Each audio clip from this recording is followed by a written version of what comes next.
What's up guys, welcome back to Philoweights Wins. Today we are going to be breaking down the full card of UFC Fight Night, Dricus Plessis taking on Kamaru Usman. Before we get into it, don't forget to follow me on Instagram to be the first to know about my weekly UFC betting tips. And to kick off the night, we have a women's flyweight fight between Melissano and Dione Barbosa, where I think that Barbosa is going to get the win. Barbosa has every advantage coming into this fight. She already has 5 fights in the UFC and she has fought the higher level competition, while Melissano just became a champion in Fury, and she's going to be making her UFC debut this Saturday. The reason I heavily favor Barbosa to win this fight is because she's coming off a dominant win over Melissa Gatto, who has the same exact fighting style as Melissano. Melissano is primarily a striker who uses her range to pick her shots from the outside, and she likes to blitz in with 3 to 4 long combinations from time to time to disrupt her opponent's rhythm. But in Barbosa's last fight against Gatto, she was able to close that distance and land heavy shots due to her constant aggression, and I reckon she'll be able to do that again in this fight. Barbosa's striking can be pretty tricky to break down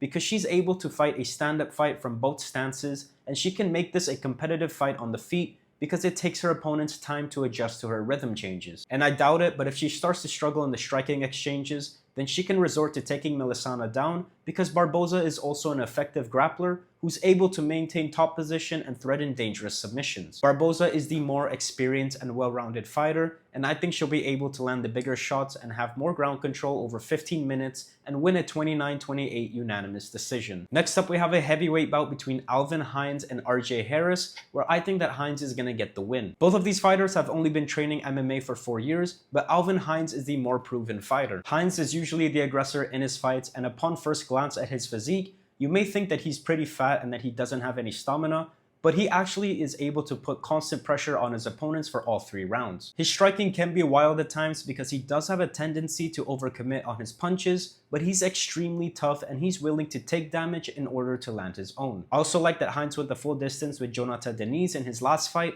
who's a proper UFC level fighter, and Hines also took that fight on a week's notice. Hines was the aggressor for the majority of that fight, and he showed that his cardio and pressure can still hold up late into a heavyweight fight. Now RJ Harris is also dangerous because he's a heavy puncher, and if Hines gets too reckless, Harris could land a fight-ending punch. But the main problem with Harris is that he doesn't have a reliable gas tank, and he tends to slow down the longer the fight goes. His stamina problem turns him into a passive fighter, and if this fight goes past round 1, I think that Hines is going to get the W. Another thing I like about Hines is that he has the ability to mix in takedowns. He doesn't need to be a dominant wrestler, but if he can keep forcing Harris to defend takedowns, then Harris is going to gas out even quicker than he usually does. And so I reckon that Harris will start to slow down in round 2, which is when Hines will be able to pick up the pace and start overwhelming Harris with his constant pressure, and he'll find the knockout. Next up, we have a flyweight bout between Alden, Coria, and Stewart, Nicoll, where I think that Coria is going to get the win. Alden Coria is the biggest favorite on the card, and for good reason. Coria fights like a technical boxer, and he does a good job of putting combinations together without forcing reckless exchanges. Despite having 5 knockouts on his record, he isn't the biggest power puncher,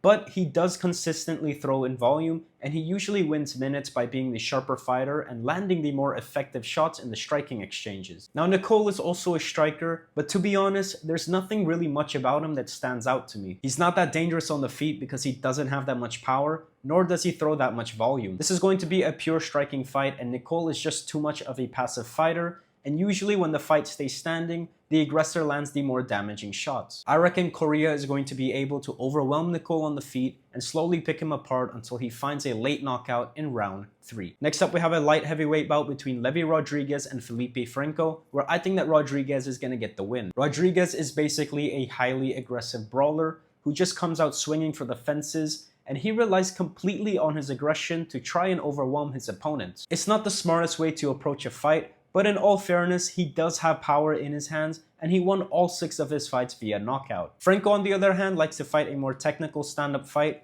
but I don't like that he's too patient and he produces little to no output on the feet. He's always waiting for the perfect moment to strike, but you can't do that against an opponent that's as aggressive as Rodriguez. Maybe he isn't too comfortable to strike and trade shots because Franco is primarily a wrestler. In general, I don't really like wrestlers in the heavyweight or light heavyweight division because they tend to gas out after round 1. Franco has shown cardio issues before in the Contender Series, and that's probably why he didn't even attempt a takedown in his last fight against Mario Pinto. But Rodriguez is so big and heavy, which makes him very hard to take down, so I don't think Franco can try to wrestle here because he'll just end up gassing himself out again. And if this fight stays a pure striking fight, I reckon that Rodriguez is going to make this a brawl and overwhelm Franco until he finds a finish in round 1. Next up, we have a welterweight fight between Seokhyeon and Jean-Paul, where I think that Ko is going to get the win. Usually the fight that Ko ends up winning are pretty boring fights because they mostly play out on the ground. He's got a judo background and he usually gets his takedowns by clinching up against the cage and slamming his opponents onto the ground. He's also a knowledgeable grappler, and what I mean by that is that he's always able to anticipate his opponent's next move on the ground, and he tends to always maintain top position. The only criticism I have for Ko is that he doesn't really threaten any submissions, and he's more of a decision merchant. On the feet, I favor Jean-Paul because Ko tends to fight with his hands low, which has costed him in previous fights prior to joining the UFC. Jean-Paul is also the more aggressive striker that puts together very fast and long combinations, and that could catch Ko cleanly if he isn't very defensively responsible. And so if this fight ends by finish, I do think it's going to be in favor of Jean-Paul, but I reckon that Ko will be able to keep it competitive in the striking exchanges and continuously get this fight grounded, where he'll win a unanimous decision. Next up, we have a very fun fight in the featherweight division between Jose Delgado and Austin Bashi, where I think that Delgado is going to get the win. This is a tricky fight to judge because although Delgado is the better fighter,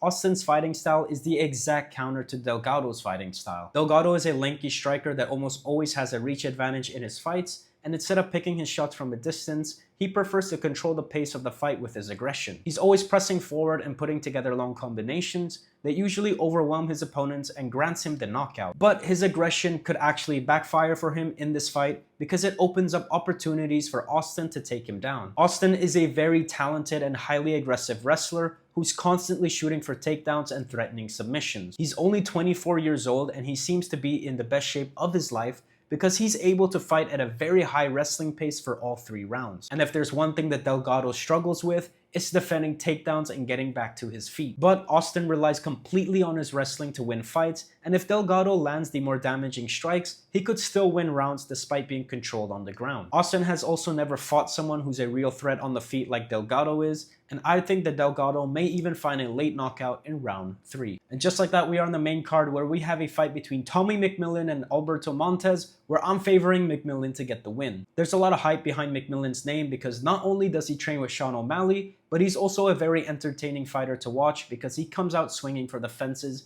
every single time. He does have some wrestling background, but he never resorts to shooting for a takedown, and he prefers to fight an aggressive and high-paced stand-up fight. Now, Montes is more of a technical striker who likes to throw a few combinations then reset, while McMillen is the type of fighter to just always be in your face, and usually he's able to drown his opponents with his constant pressure, and he'll definitely be looking to do that again in this fight. Montes will definitely be looking to get this fight to the ground as soon as possible because he's a very talented submission artist, and he's currently on a 4-fight winning streak with all of them coming by way of submission. There's no doubt that Montes is dangerous once this fight hits the canvas, but the problem is that I don't think he'll be able to take McMillen down. McMillen has good takedown defense, and he's also very flexible, which allows him to create good sprawls and escape dangerous positions on the ground. Also, a red flag for me is that despite being very dangerous on the ground, Montes doesn't usually initiate the takedowns and he welcomes the striking. And so I think that McMillen's constant aggression and pressure will allow him to outland Montes until he overwhelms him and finds a knockout in round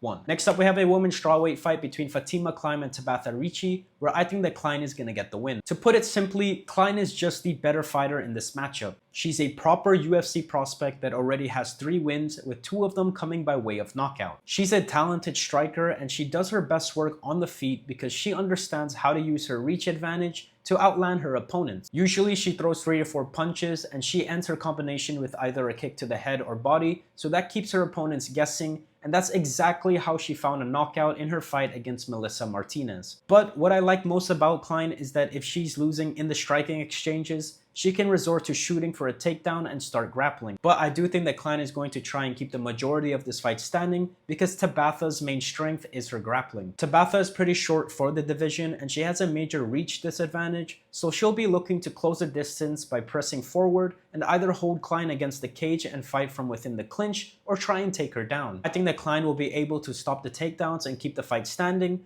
where she'll outland Tabatha and win a unanimous decision. Next up, we have a lightweight bout between Mitch Ramirez and Chase Hooper, and I can't trust Chase Hooper anymore, so I'm taking Mitch Ramirez to get the win. He's currently a massive underdog to win this fight, sitting at times 3.75 on the money line, but this fight is closer than the odds suggest. The reason Ramirez is an underdog is because he's never won a fight in the UFC. He's coming off back-to-back knockout losses, and in both of those fights, he also got controlled on the ground and nearly submitted. Now, that is a major concern because Chase Hooper is a phenomenal grappler who's very hard to deal with once the fight hits the ground, and his game plan is to keep the majority of this fight grounded while trying to find a submission. But there's two main problems in Hooper's game. For starters, Hooper is tall and skinny for the division, and so although he has a reach advantage, he doesn't really generate any power behind his punches. He also doesn't really move his head all too much, and that's the reason why he's coming off back-to-back round 1 knockout losses. And secondly, another major problem is that Hooper struggles securing takedowns when his opponents are physically stronger than him, and Ramirez is just full of muscles. So I think that Ramirez will be able to stuff the takedowns and keep the fight standing, where he'll land some big shots that'll grant him the knockout in round 2. Next up, we have a middleweight fight between Cannonier and CLD, where I think that CLD is gonna get the win. I don't think there's any way that Cannonier can win this fight. Not to count him out, but he is a 42-year-old veteran, and I think that the UFC are giving CLD this matchup to try and create another highlight reel. They're both strikers, but CLD is the more aggressive and creative fighter. CLD fights from both stances and creates different attacking angles, and that makes him very unpredictable on the feet. He mixes in kicks, knees, elbows, and he's always looking to create openings instead of just throwing basic combinations. That kind of creativity can be hard to deal with, especially for someone like Cannonier, who's already slowed down massively and is basically at the end of his career. Cannonier is still dangerous because he carries a lot of power and he has a lot of UFC experience. He's fought the best of the best in the middleweight division, but the only way I could really see him winning this fight is if he survives round 1 and round 2, and if CLD starts to slow down in round 3, maybe he can pick up the pace and try and find a knockout. Although Cannonier has proven to be tough and durable, I do think that CLD is going to be too much for him to deal with on the feet, and I reckon CLD will find a knockout in round 2. And just like that, we are in the main event of the evening where we have DDP taking on Kamaru Usman, and I'm taking DDP to get the win. DDP is coming off a brutal loss to Khamzat Chimaev, where he got out-wrestled for all 5 rounds, and people think that Usman is going to be able to replicate that performance, but I'm not convinced. Don't get me wrong, Usman is one of the best wrestlers in the middleweight division, but something that he lacks is aggression. The reason DDP struggled against Khamzat was because Khamzat is the physically bigger and stronger fighter, and so he was able to constantly shoot for takedowns and bully him on the ground. But Usman is the smaller guy in this matchup, and he's more of a calculative wrestler. Instead of instantly shooting for a takedown from the opening bell like Khamzat Chimaev, he has to mix in the strikes and then shoot for a takedown, and that gives DDP an opportunity to make something happen on the feet. This is DDP's second camp in a row dedicated to preparing for a wrestler,